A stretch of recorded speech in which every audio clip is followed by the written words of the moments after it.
Bonsoir à tous ceux et à toutes celles qui se joignent à nous pour se délecter de nos paroles comme le plus délicieux des nectars. Mais bon, il faut en prendre et en laisser, ne serait-ce que pour ceux et celles qui se joindront à nous plus tard. Vous pourrez écouter cet épisode au moment qu'il vous plaira bien, puisque ce sera un épisode quand même lourd en émotions, je crois.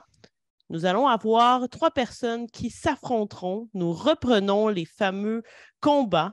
Vous avez peut-être vu plus tôt le combat des meilleurs sorts, mais cette fois-ci, ce sera vraiment les gens autour de la table qui vont aller s'affronter dans l'arène. Et je parle de Pierre-Philippe Renaud. Bonsoir. Bonsoir! Félix-Antoine Huard. Bonsoir. Bonsoir, Marca, ça va bien? Ça va bien toi-même? Oui, j'ai pris le serment ce soir d'être gentil. Les dernières fois, on m'a reproché d'être hargneux et arrogant. Ce soir, je vais défendre ma classe avec passion, bonheur et câlino. T'as pas l'air de me croire? Et finalement, nous avons une nouvelle personne. Donc, on va lui souhaiter la bienvenue. C'est peut-être pour ça que Félix-Antoine va calmer ses ardeurs ce soir. Question de bien accueillir cette personne. Et je parle de Caroline Simard. Bonsoir à toi. Bonsoir. Bienvenue Merci de sur votre la accueil. chaîne. Ça fait plaisir. Donc, ces 3 individus vont bientôt enfiler leur costume de combat puisqu'ils vont défendre ce soir, selon eux, la meilleure classe de Donjons et Dragons 5e édition. On a quand même limité ça au niveau 1 à 8 là, parce qu'après, ça peut quand même déraper en fonction de la classe.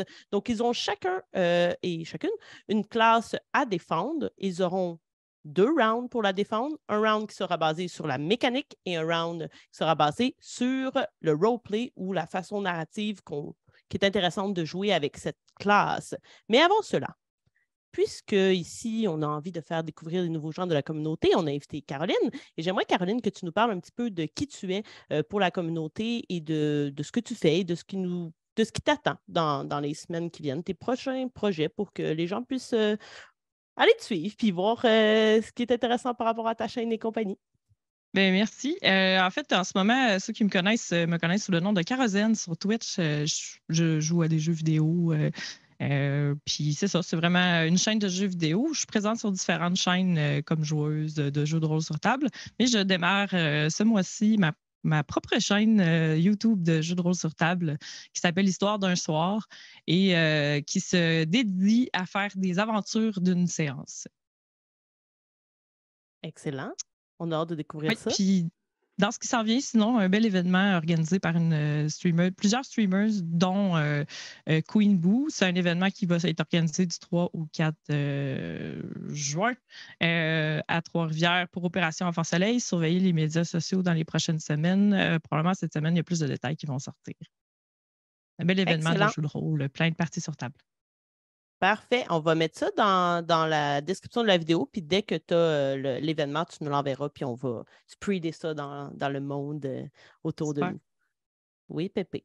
Je peux me permettre. Bon, tu sais, hier. OK. Là, Oui, ben, en fait, je voulais seulement mentionner aussi également parce que je trouve que ça vaut la peine d'être nommé que Caro, tu as aussi un Itch.io sur lequel tu as partagé des systèmes de jeu que tu as fait. Oui, c'est vrai. C'est vrai, hein? Des systèmes Désolée, de j'ai jeux de fait rôle. un jeu. Oui. Des systèmes de jeu que tu as Mais fait merci, qui servent Pépé. justement à essayer on va dire des jeux plus génériques qui permettent d'être adaptés à la sauce que vous le désirez, qui est disponible sur le Itch.io de Caroline. Donc, je voulais le mentionner. Et voilà. Merci, Pépé. Ça fait plaisir. On pourra l'ajouter également dans la description avec plaisir et vous irez regarder tout ça. Donc, avant de commencer, je vous rappelle également, et pour Caroline, ce sera une première, qu'il y aura une question poison à la fin de l'épisode. Et après celle-ci, les affrontements seront terminés. Il y aura probablement quelques personnes blessées, évidemment, tout ça de façon très virtuelle, peut-être un peu émotionnelle également, on verra. Mais ce sera à vous, les gens à la maison, de choisir qui sera le grand gagnant ou la grande gagnante de cet affrontement. Et on vous invite en fait à nous dire en commentaire qui, selon vous, a défendu sa classe de la façon la plus glorieuse. Et peut-être même vous, quelle est votre classe, selon vous, quelle est la meilleure classe de Donjons et Dragons 5e édition? Parce que, évidemment, on ne ratissera pas large. On aura seulement 3 classes présentées ce soir, donc parmi les autres ou même parmi celles qui seront présentées. Pourquoi, selon vous, c'est la meilleure? Est-ce que vous êtes prêts et prêtes? Oui. Ouais. Je vais vous inviter pour le round 1 qui portera sur la mécanique à lancer un D20 pour savoir l'ordre de passage. Le plus haut score sera le premier ou la première à commencer. Caroline, Pas de combien as-tu? modificateur. Non. 14. 14, c'est bien. Félix-Antoine?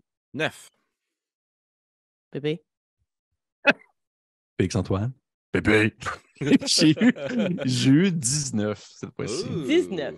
Ouais. Donc, nous aurons Pépé, Caroline et Félix.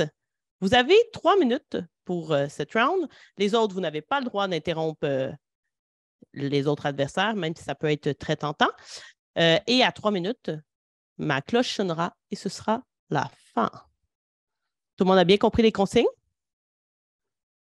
Excellent. Absolument. Pépé, Oui. c'est à toi. Merci. Déjà, je veux quand même prendre dans mon temps de 3 minutes, faire salutations à mes adversaires, puis de dire que je vais faire ça de manière la plus polie possible, parce que de mon cas, je vous avouerai que je ne suis pas nécessairement quelqu'un qui est très mécanique dans la vie, surtout à Donjons Dragons, mais tout de même, je peux mentionner que la classe que j'ai choisie pour l'affrontement ce soir, il s'agit en fait du prêtre, du clerc, le cléric, le gars qui, quand j'étais jeune, à la 2e édition, je pensais qu'il était vraiment juste habillé comme en genre de toche brune, alors que finalement, tu voyais des images d'un clerc avec une grosse armure et des grosses armes dans les mains. Parce qu'au final, c'est un peu ça la qualité de ce personnage, de cette classe, c'est qu'elle est, oui, un lanceur de sorts complet, mais qui permet en fait d'avoir les bénéfices de nombreuses autres classes. Alors que, dans le fond, déjà en débutant, le clerc bénéficie de quelques avantages par rapport aux autres classes et des autres lanceurs de sorts. Comme par exemple, on parle entre autres des compétences qui permettent d'avoir les armures et les boucliers que d'autres lanceurs de sorts n'ont pas. Certains domaines qui permettent même d'améliorer les armures et jusqu'à avoir, dans le fond, les armures lourdes et les armes martiales.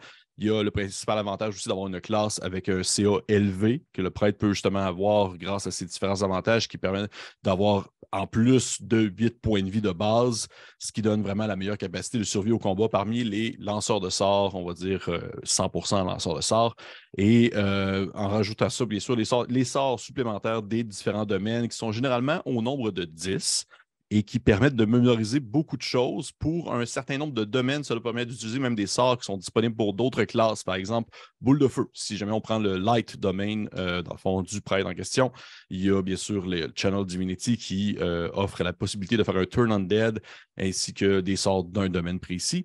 Il y a l'augmentation des dégâts aux armes de mêlée qui arrivent au niveau 8 et niveau 14 et aussi, bien sûr, l'augmentation des dégâts de cantrip qui est possible également à ces mêmes niveaux-là.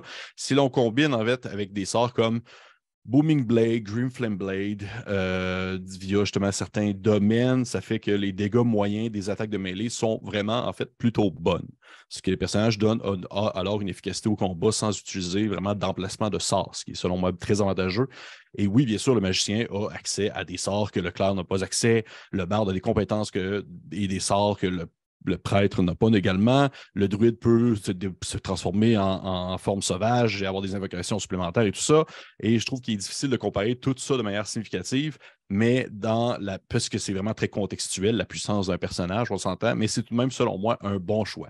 Il y a aussi vraiment quelques domaines qui permettent en fait d'avoir une certaine variété, comme par exemple le Twilight Cleric, qui permet d'avoir, en fait, d'annuler des charmes de peur et des effets de peur justement sur des groupes complets. C'est vraiment un personnage qui est un combattant, en fait, complètement polyvalent. Ça veut dire que le prêtre est capable de se battre presque exclusivement à distance tout en gardant son groupe en vie. Ce qui fait aussi, et tout en étant également un redoutable classe de mêlée de première ligne, capable de botter des fesses, comme je l'ai mentionné tout à l'heure.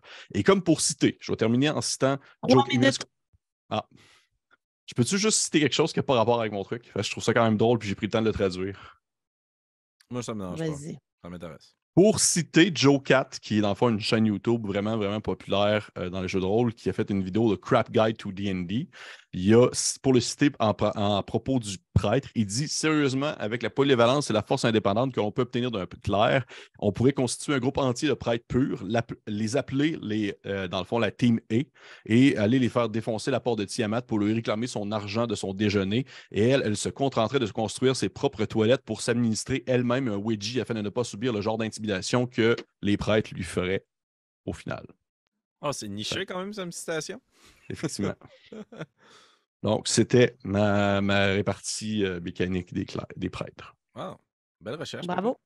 Merci. Bravo. Belle utilisation du 3 minutes quand même. Tu as dit beaucoup d'informations en 3 minutes. Merci. Puis j'ai pris le temps là, Bien aussi joué. au début de remercier les gens puis de féliciter mes adversaires. Ouais. Et voilà. Ouais, c'est fait. Ça ne veut pas dire qu'ils vont le faire. Hein. Non, je Ah sais. oui, ben oui, Probablement ouais, que mais Félix c'est ne long. fera pas, mais Bah, Caroline, elle va le faire parce c'est qu'on ça. s'aime bien. Dans le fond, on va juste craquer Félix jusqu'à ce que ça soit son tour qu'il soit Exact. plus fin. Ouais, là, c'est dans ça. le- On va vraiment exprès, on le pique, puis là, à son tour, il va vraiment être pas fin, même si au début, il était bien intentionné. Parfait. J'ai fini. Je suis vraiment fini. Ça, c'est ce qu'il dit. OK, donc 3 minutes maintenant pour Caroline, toujours dans la mécanique. C'est à toi. Évidemment, je vais faire comme Pierre-Philippe. Je vais faire ma licheuse d'adversaire pour montrer que je suis de bonne foi, puis que dans le fond, on est tous des amis pour les 10 prochaines minutes. Puis dans le fond, moi, je vais vous parler du paladin.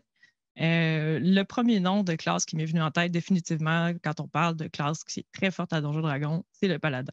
Je ne connaîtrais pas une personne, je conseillerais par défaut le paladin. Le paladin est bon il excelle dans la sainte trinité du combat. C'est un bon tank, un gardien pour ses camarades. Il est bon pour faire des dégâts, des blessures aux ennemis. Et il est un bon personnage de soutien. Il peut guérir et protéger ses alliés avec ses auras.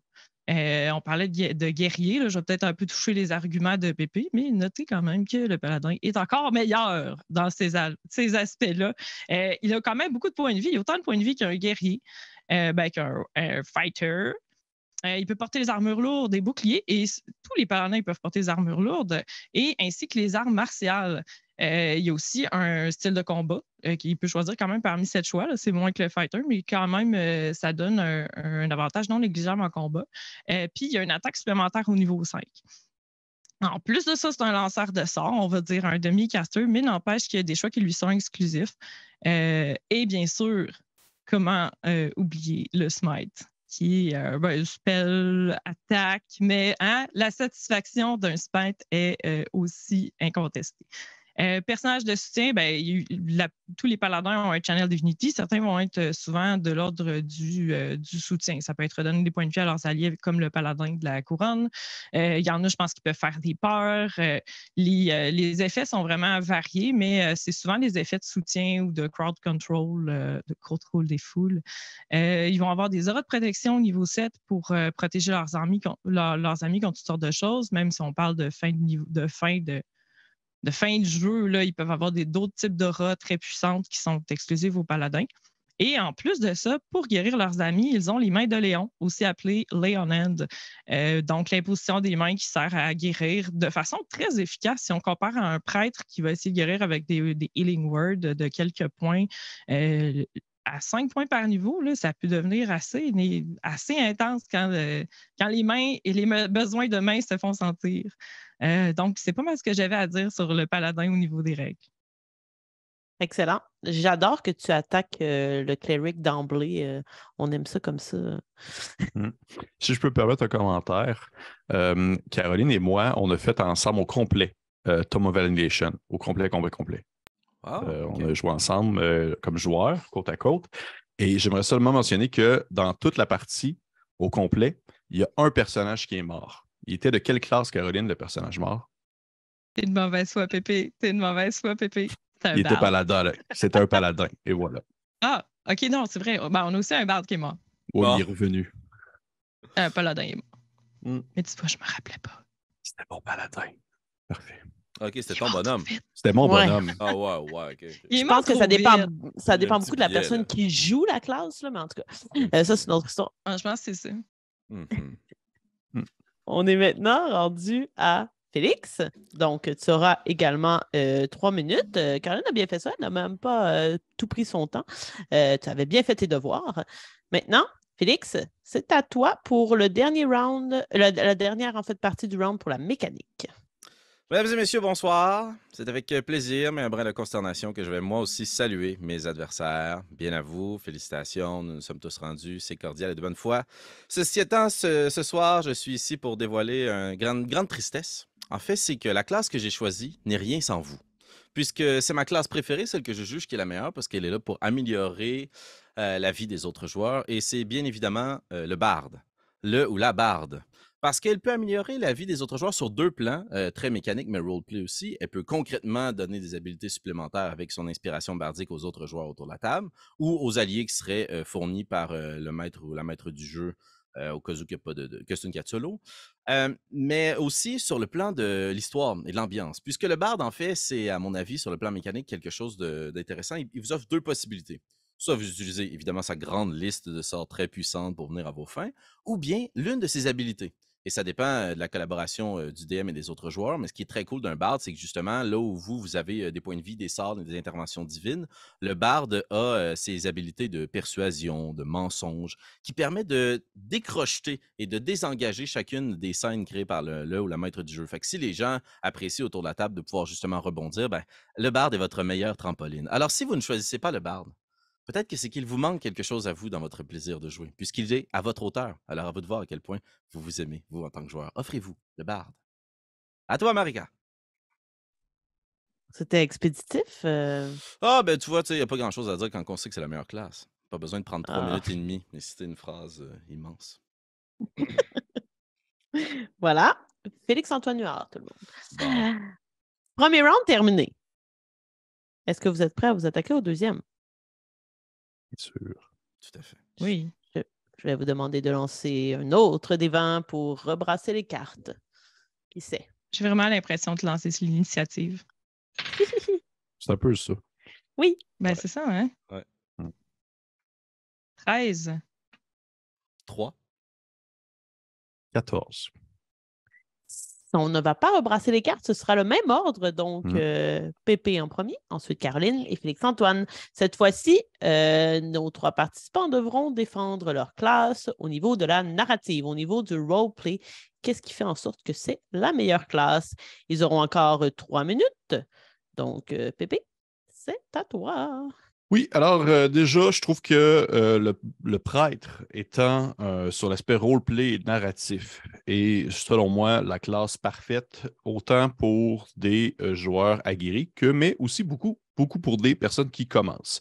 Parce que c'est très facile de tomber dans ce qu'on va appeler les tropes, c'est-à-dire vraiment l'image pas nécessairement cliché, mais thématiquement fort du prêtre, puisque chacun de ses domaines ou même chacun de ses, on va dire, de ses spécialisations peut être associé à soit un dieu, soit un idéal, ou soit même justement une vision qui fait en sorte que ça peut venir t'aider fortement à influencer ton roleplay d'un point de vue narratif et aussi ainsi donner une saveur à quelque chose que tu as peut-être un peu de difficulté à comprendre ou à manipuler au début si c'est dans tes premières parties de Donjons Dragons.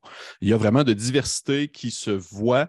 Toutes les vertus, tous les concepts, tous les idéaux, tous les alignements peuvent être adaptés à une des sous-classes du prêtre.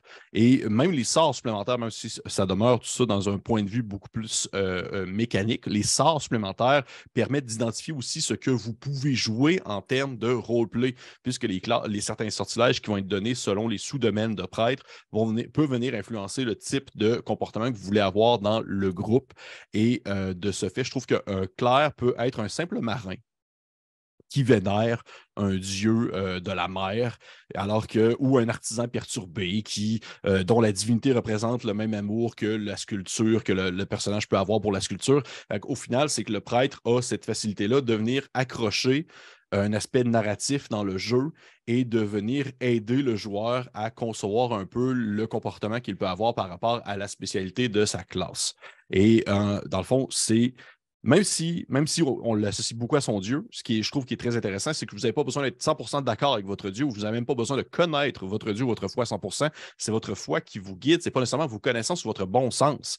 Donc, vous n'avez pas besoin d'être un modèle pour la représentation religieuse que vous êtes ou pour qui que ce soit. Votre personnage est une personne. Les personnes sont imparfaites. Il n'y a rien de mal à justement être imparfait dans ce contexte-là. Donc, je pense que ça peut être vraiment très désagréable de tomber dans une certaine forme de zélote pour certaines classes.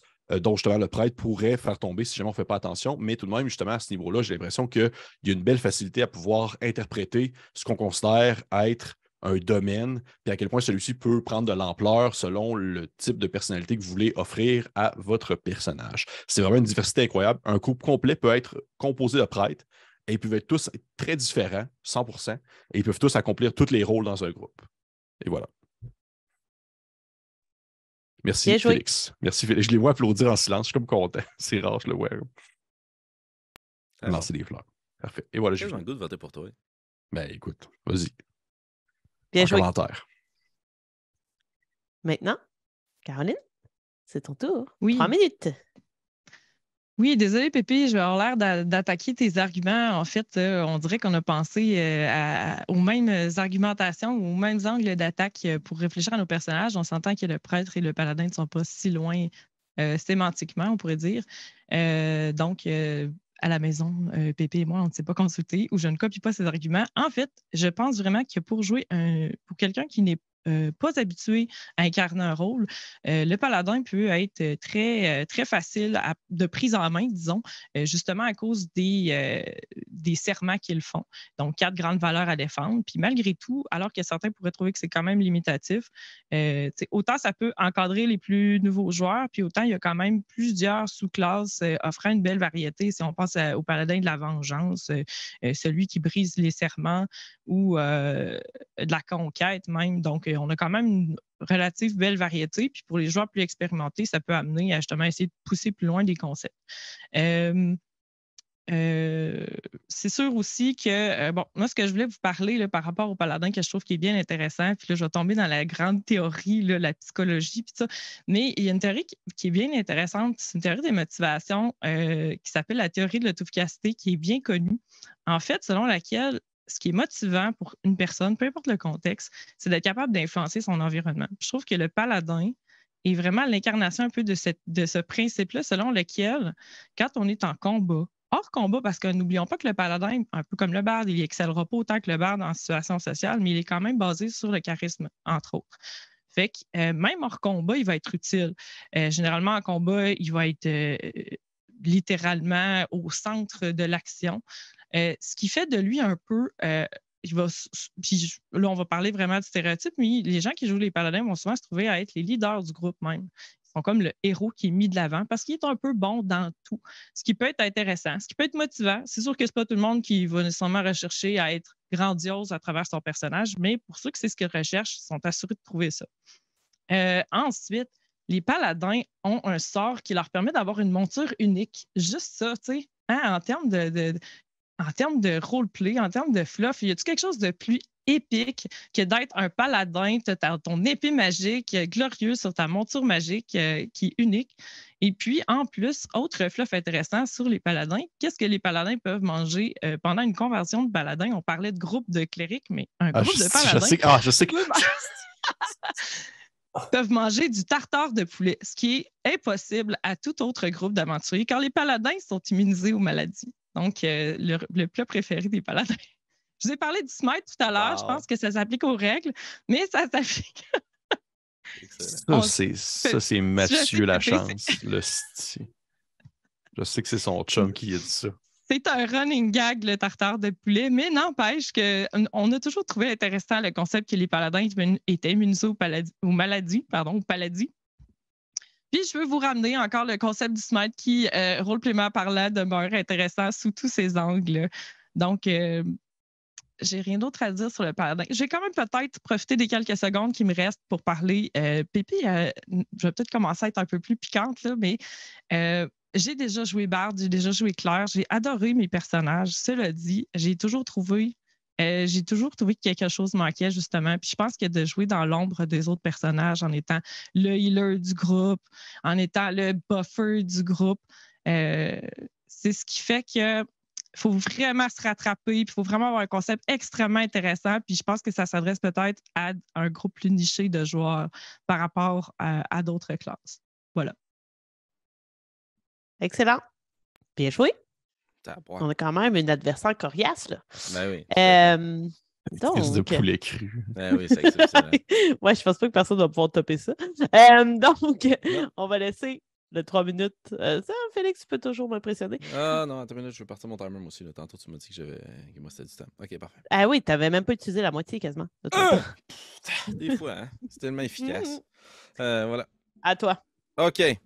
Bon, alors, pourquoi sur le plan du roleplay, à mon avis, le bard est la meilleure classe? En effet, on peut jouer dans l'ombre des autres personnages, mais là, après ça reste à savoir qu'est-ce que nous, on apprécie faire comme joueur. Personnellement, je trouve que ce que le bard permet de faire, c'est de faire triper ses amis. Puis c'est pas ici une pointe comme quoi les amis qui trippent, justement, c'est pas bien, parce que je pense que tous les autres joueurs qui entourent un joueur qui joue un bard, si ce que le bard aime faire, c'est pouvoir de permettre que les scènes qui se déroulent autour de lui soient différentes grâce à sa magie, son implication ou le contrôle, justement, du combat. Je pense que c'est ce qui en fait la meilleure classe. Ceci étant, puisqu'on parle exclusivement de roleplay dans cette section-ci, ben justement, moi, je trouve que le bard, c'est la saveur que l'on donne aux campagnes de roleplay.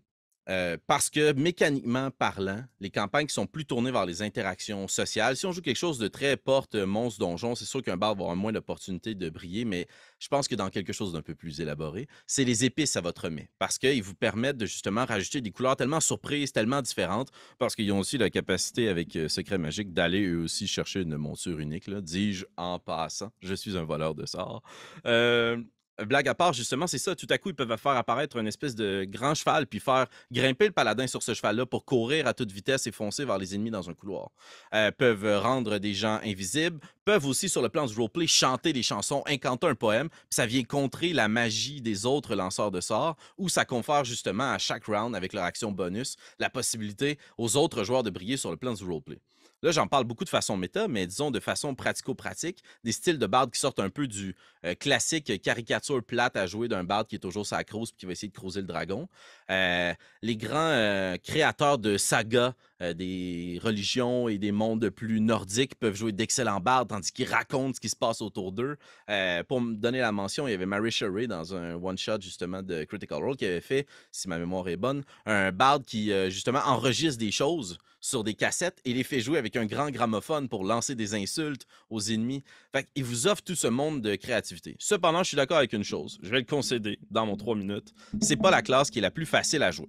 Mais moi, je trouve que ce qui en fait parfois, des fois, justement, la meilleure classe, c'est que les classes qui sont plus accessibles, c'est plus facile de tomber dans des sentiers assez simplistes qui ne permettent pas d'exploiter autant sur le plan du roleplay que de la mécanique, la puissance d'une classe. Donc, disons que c'est comme une piste diamant, un barde. Faut quand même savoir ce qu'on fait pour pouvoir avoir du plaisir à dévaler la pente sur ces meilleurs skis qui vous permettent de justement avancer à toute vitesse. À l'intérieur de mon 3 minutes, mais c'est ce qui fait de moi, c'est ce qui fait du bard, pardon, ma classe préférée et la meilleure classe de D&D.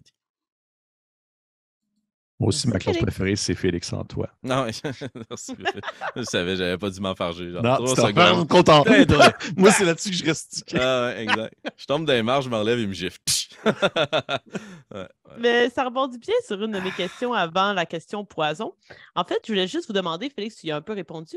Vous avez choisi cette classe-là comme étant la meilleure classe selon vous, mais est-ce que c'est aussi votre classe préférée? J'étais juste curieuse de savoir. Non. Non? OK. Caroline, c'est quoi Non. ta classe préférée? Mais moi, je suis tiraillée parce qu'il y a vraiment beaucoup de classes que j'aime. Fait que. Puis je pense qu'à chaque fois, j'en redécouvre. Là, c'est la beauté des nouvelles sous-classes qui apparaissent. J'aime beaucoup le Warlock, le Wizard, là, excusez pour les termes en anglais. Là. Warlock, Wizard, le Rogue. Mais c'est parce que ça, c'est toutes des classes qui peuvent briller à leur façon. Qu'on parle de justement, mais même le Bard ou Paladin, je les aime toutes. Mais il y en a que j'aime moins, mais je les nommerai pas. C'est correct. Il faut qu'il y en ait qu'on aime moins. Et Cléric, j'ai de la difficulté, ouais. Cléric, j'ai de la difficulté à y trouver mon compte. Pour Pépé, on se réconciliera. Est-ce que c'est ta classe préférée, Cleric, ou c'est juste celle que tu considères comme étant la meilleure? C'est pas ma classe préférée. C'est elle que je considère, selon moi, la meilleure. C'est difficile pour moi de dire c'est laquelle est ma classe préférée. Je peux dire c'est laquelle la classe que j'aime le moins. Mais c'est pas ma classe préférée parce que ma classe préférée, en fait, c'est drôle, mais c'est le paladin. Moi, c'est la classe que je préfère. C'est la classe que je préfère, puis je suis triste que mon paladin soit mort dans la game avec Caro. Ça m'a fait beaucoup de peine. Mais c'est vraiment. En fait, c'est autant d'un point de vue parce que justement, je trouve que le paladin, puis là, je lance des fleurs sur son choix, en fait, là, c'est que le paladin a vraiment une belle option martiale. Mais en plus, il y a justement ce petit côté roleplay de pouvoir surfer sur une thématique précise qui est très cool. Fait que non, j'ai joué une fois. En fait, le paladin, c'est drôle, j'ai joué juste une fois, mais j'ai tellement aimé ça. J'ai adoré ça, jouer dans son style. Puis juste pour faire un commentaire, tu sais, Félix, tantôt, tu disais que Des fois, le bard va moins refléter ou moins être, on va dire, facile à jouer ou du moins être moins marquant dans un contexte d'une game porte-monstre-trésor. Ouais. Mais justement, Tomb of Annihilation, c'est quand même beaucoup porte-monstre-trésor. Puis on avait un bard, puis man, c'était comme de loin le personnage le plus incroyable. Là. Ah, ben oui. Grâce à lui, on comprenait qu'est-ce qui était le plus grand trésor dans ces donjons-là. C'était l'amitié. Ah ouais. Ça vous donne le ton. En fait, il était inspiré du personnage de Galavant. Je ne sais pas si vous avez vu la série, ça fait quand même quelques années. C'est une série comédie musicale. Vous le googlerez. Ouais. Wow. Fait que c'est non, le personnage du bard est incroyable. Fait que pour moi, le bard est très bon dans toutes les circonstances. Là. Ben, c'est ça, dans toutes les circonstances, mais justement, c'est pas la plus forte des classes. En tout cas, bref, je vais pas tomber dans la partie, mais c'est ça. On est non, mais je voulais juste lancer des fleurs à vos deux choix. C'est pour ça. Juste rapidement, moi, c'est Druide, ma classe, comme que j'aimerais plus le jouer, mais je pense que Bard, c'est la plus forte. OK, excellent, parfait. Et tout ça, ce n'était pas la question poison. Moi, j'avais une question, Marc-Ange, peux-tu? Vraiment rapide. Vraiment rapide. Pour vos personnages, pour les choix de classe que vous avez faits, c'est quoi, selon vous, le niveau le plus fun à jouer? Moi, c'est low. Ben, en fait, je vais dire low level, le premier tiers, puis dash deuxième tiers maximum, là, pour la simple et bonne raison que plus haut que ça, je n'ai juste pas de plaisir, peu importe la classe. Mais surtout que le prêtre, je trouve que rendu à un certain point, on tombe trop pour acquis qui va comme nous ressusciter siècle, des choses comme ça. Alors qu'au final, il y a peut-être le goût de garder ses spells pour autre chose. Fait que, soit, mais en même temps, j'aurais été n'importe quelle classe, j'aurais dit entre 5 et 10 niveaux point barre, là, mais ouais, je serais sûr. Je ne regarde pas beaucoup l'évolution par niveau. On dirait que je suis un peu déphasée par rapport à ça, mais je pense que peu importe la classe, c'est le niveau 5 qui fait sourire les joueurs autour d'une table là, parce que c'est la boule de feu, parce que c'est la deuxième attaque, parce que c'est le proficiency. Mais sinon, je ne pourrais pas dire. C'est pas Félix. À niveau 5 aussi, parce qu'au niveau 5, tu as Font of Inspiration avec un bard. Fait que tu regagnes tes inspirations bardiques quand tu fais un short rest. Fait que au bout d'une heure, tu peux faire plein de blagues, craquer tes amis, justement invoquer le pouvoir de l'amitié ou ta magie licorne ou raconter des sagas nordiques. Whatever, tu décides. On a un chat, on est en vie vers un chat. Voilà. Ben oui, toi. Ouais, puis... Ouais, exact. Ça, c'est mon familier. Puis là, il est vraiment dans la caméra. Là, ben oui, on dirait qu'il se frotte la face dessus. Ouais, et en fait, il se lave la patte là, directement sur l'écran. Hey, voilà. T'as juste un druide, en fait, qui a quelque chose à dire. Oui, exactement. Tout à fait. Ben, merci, Félix, pour cette question. Maintenant, ce sera... Non, pas besoin de t'excuser. Donc, nous en arrivons à une question qui est possiblement moins agréable pour vous. Il est vraiment comme genre... Attendez, je vais l'enlever là, parce que là, il abuse de mon Il est vraiment genre comme... Je m'en calisse, je me mets devant la caméra puis je me lave la patte comme s'il n'y a pas de lendemain. Il n'y a pas conscience. Ouais. I'm the star now. Ouais. Je change mon idée, ma classe préférée, c'est ce chat-là. Exact, on va tout pour le chat. Il est parti. Il s'appelle Severus en plus. Allons-y. Donc, question poison. Vous allez quand même avoir besoin d'un petit peu de temps, je crois, pour y penser. Okay. Je vais vous demander de penser à une mise en situation dans laquelle votre paladin, votre cleric ou votre barde se retrouverait confronté à l'une des deux autres classes qui a été présentée aujourd'hui et qui le détruirait, soit sur le plan mécanique ou sur le plan narratif. Donc, ce que je veux, c'est que vous inventiez une petite scène dans laquelle votre classe, votre personnage de cette classe aurait un avantage immense sur l'une des deux autres classes qui a été mentionnée ce soir. Pendant que vous y pensez, moi, la classe que j'aurais défendue si j'avais eu à combattre dans cette arène, ça aurait été évidemment le roublard. Ouais, c'est sûr.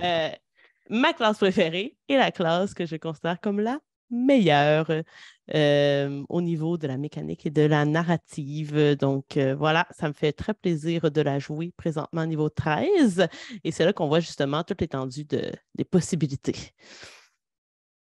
Maintenant, est-ce que quelqu'un est prêt à nous dire sa mise en situation? Oui, vous pouvez lancer les dés, effectivement. Ah, ben oui. Je suis prête, mais j'ai peur. Je vais acheter du temps. Oups. Ah, ben j'ai 1. Ah, bon. J'ai acheté beaucoup de temps. Pépé? J'ai 16. Oh! J'ai 7. Non. Oh, c'est... J'ai été vraiment battu. Pépé, Félix Ouais, et Caroline. Fallait-tu que je fasse les deux ou Non, juste tu en un? choisis une des deux. OK. Ben, ça va être vraiment super simple, là. Mais je pense que dans un contexte où on est quand même haut niveau, si on est comme dans des deux derniers tiers, là, je pense que si le prêtre a l'initiative sur le barde, il le décalisse. Un combat, tu veux dire. Ah, dans tout. Je pense qu'autant en combat qu'en spell, je pense que s'il y a le dessus, s'il commence l'initiative, je pense qu'il peut facilement le wrecker parce que le prêtre, en fait, il y a souvent les sorts qui vont être contre des sorts de charme, contre des sorts d'influence, contre des sorts on va dire de contrôle que le barde pourrait faire. Puis s'il commence, mais je pense que le barde n'aura juste pas le temps de faire un sort de ce type avant de se faire, on va dire, défaire dans l'espace-temps là, par un sortilège de prêtre de haut niveau, qu'un barde pourrait peut-être éventuellement faire un équivalent, mais que je pense que sur le long terme, même au côté point de vie, côté résistance, là, côté, on va dire, durabilité, je pense qu'il va juste le défaire en petits morceaux. C'est sûr que si tu me parles d'un concours de chant ou genre d'un concours de tarte aux pommes, je pense que le barde va mieux s'en sortir. Là. Mais on s'entend. Puis aussi, même chose pour le côté du paladin puis le prêtre. Je pense que si on starte ça puis qu'au final, on se met comme dans les mêmes niveaux, là, si le paladin débute le tour, je pense que c'est comme une game d'échecs. C'est que la première personne qui commence, c'est lui qui gagne. Là. Je pense que le paladin peut genre wrecker le prêtre facilement s'il l'a en premier tour, s'il l'a en premier round. Là. Ouais. D'accord. On a Félix-Antoine qui avait l'air plutôt sceptique. Et c'est à toi, Félix. Blessé, surtout. C'était fait avec beaucoup de violence. Et ce serait justement ce que ferait un cléric contre un barde. Mais justement, c'est ça. Il tomberait dans le panneau puis dans le piège. Parce que, souviens-toi, Pépé, le barde a accès dès au premier niveau à la capacité de pouvoir faire Silvery Barbs. Je sais son sort préféré. Par contre, je le concède. L'une des difficultés auxquelles le barde ferait face dans un combat contre un cléric, c'est justement la différence de point de vie, la capacité au combat au corps à corps. Mais je pense que si un barde est confronté à un paladin ou justement à un cleric ou à n'importe quelle autre classe, le barde a la chance de s'en sortir en 1 ou 2 tours. Après ça, en effet, il se fait briser en empêchant le combat. Ben, c'est ça. C'est ça la force de la classe. Et c'est pour ça que je pense qu'il serait capable de combattre plus facilement puis de mettre un terme rapidement au combat. Le barde, c'est un critical hit en termes de gameplay. S'il fait un combat 1 contre 1 ou même en PVP, là, c'est sa capacité. Tu vas m'attaquer, tu vas essayer de faire des feux divins contre moi puis ton Channel Divinity. Puis moi, si le but, c'est de se sauver d'une pièce ou peu importe, ben je peux t'effrayer. Puis je pars. Puis il n'y a pas de combat. Essaie de me rattraper. Je vais faire bonus action, je me téléporte. Tu peux te pogner un cheval, je m'en fais un. C'est sûr, je gagne. Tant que le but, c'est pas de se frapper d'en face. Je vous conserve. Ouais. Non, mais je suis absolument. Au final, je suis d'accord avec toi là-dessus. C'est pour ça que je pense que si, mettons, le barde a l'avantage de débuter, je pense qu'il y a tout à propos d'utiliser les sortilèges qui ont en sa possession pour, en fait, avoir le premier mot, puis que le prêtre doive prendre son tour pour annuler les effets d'un sortilège plus passif qui fait en sorte que tu vas pas attaquer, tu vas être plus... fait que, ouais. Mais j'aurais plus de chance contre le paladin que contre le cleric. Parce que je suis sûr que... Il est wisdom. Il est basé en sagesse. Tandis que souvent, le paladin, il est bien beau, il parle bien fort, il est super propre, il tape, mais il n'y a pas de wisdom. À un moment donné, il manque de points. Là. Ouais, c'est ça, exact. Mais en même temps, je veux dire, le paladin, je pense qu'il fait comme un seul de ses coups avec... voyons, comment ça s'appelle? Tu l'as nommé tantôt, Caro. Smite. Un Devin Smite, puis je pense qu'il décalifoune un barde. Décalifoune. Ouais, j'essaie de moins sacrer un peu. Caroline? Ben, c'est sûr que c'est toujours une question de tu sais, si on parle de haut niveau, je pense que le barde puis le cleric réussissent à rattraper avec toutes sortes de sorts haut niveau, là, peuvent facilement contrecarrer le paladin, là, mais effectivement, si on reste dans le cadre de niveau 1 à 8, le paladin il va probablement moi aussi, je cherche des mots qui ne sont pas des sacres. Annihiler. Annihiler ses opposants cleric et barde. C'est ça. Puis, tu sais, on dirait, je trouve que c'est genre des archétypes de personnages un peu plus spellcaster, un peu plus combat, un peu plus utilitaire. Tu sais, c'est un peu comme le roche-papier-ciseaux, tu sais, selon le niveau, selon l'initiative. Puis, chacun va. Je trouve que c'est quand même un bon point aussi que le barde, lui, justement, va éviter les combats. Je trouve que c'est vraiment la bonne façon de le présenter aussi, là, parce que on dirait que quand tu joues un barde, tu vas avoir un mindset plus créatif aussi. Proposer des alternatives, sortir de la boîte, proposer autre chose que le combat. Ce qui fait que ça pourrait rendre des aventures qui sont typiquement porte-monstre trésor, peut-être même apporter un peu de variété dans ce type d'histoire-là. Là. Disons que j'ai plusieurs exemples en tête, mais c'est quand même quelque chose qui est intéressant. Je pense qu'il n'y a pas de bonne réponse pour ça aussi. C'est toujours chaque classe a son moment de gloire, là, mais c'est ça, c'est ma réponse. C'est plate, hein? J'aurais pas gagné de points ce tour-ci, mais c'est ce que je crois. J'aurais tendance à dire que personne n'a vraiment gagné de points. Vous n'avez pas tant survécu pour la première fois, peut-être, à ma question poison. Vous n'êtes pas trop mouillé à cette question poison. C'est pas tant des mises en situation ce que vous avez fait. Vous n'avez jamais passé entrevue dans votre vie, vous autres? Une mise en situation. Tu sais, en mêlée, le paladin va péter la gueule du barde. Puis socialement, je pense, hors combat, il va voler la vedette au prêtre. Je pense, honnêtement. Fait qu'il va gagner, somme toute. Sur tous les tableaux. Il gagne. Tu veux gagner, il y a un paladin. Voilà, donc c'est à vous justement, cher public, de choisir si c'est le paladin qui remporte ce combat, le cleric ou bien le barde. On vous invite donc à nous l'écrire en commentaire, que ce soit sur Patreon ou sur YouTube, à nous dire aussi, vous, quelle est selon vous la meilleure classe de D&D de 5e édition de niveau 1 à 8.